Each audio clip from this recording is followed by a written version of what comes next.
ঈদ মোবারক, ঈদ মোবারক।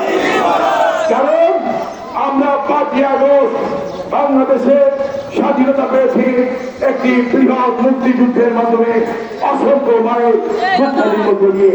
এই সুরক্ষিত স্বাধীনতাকে আমাদের রক্ষা করতে হবে, এটি হচ্ছে আমাদের শপথ। আর এই অঞ্চলে যারা আওয়ামী লীগ করতেন, আমাদের নেতা কর্মীদের উপরে চোখ লাগাতেন, আমাদের নেতা কর্মীদের চুরি করে বিএনপি করতে হতো, আমরা সোনাডাঙ্গা থানা পুলিশ আর যৌথ বাহিনীকে বলবো এই সমস্ত সন্ত্রাসীদেরকে অবিলম্বে গ্রেফতার করুন।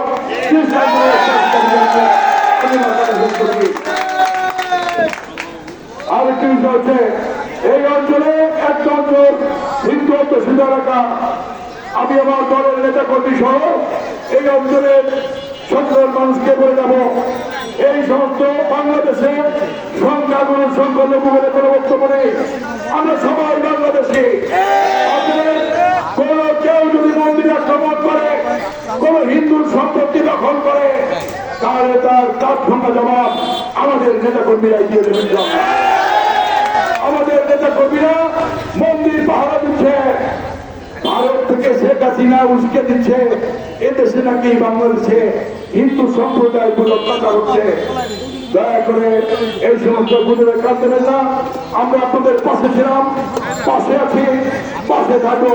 মনে হয় বলেছেন অভিযোগ থাকলে আমাদের পার্টি অফিসের মনোনয়ন ছেড়ে জমা দেবেন, সাথে সাথে অ্যাকশন পাবেন এবং আমরা আপনাদের পাশে থাকবো। সকলকে ধন্যবাদ।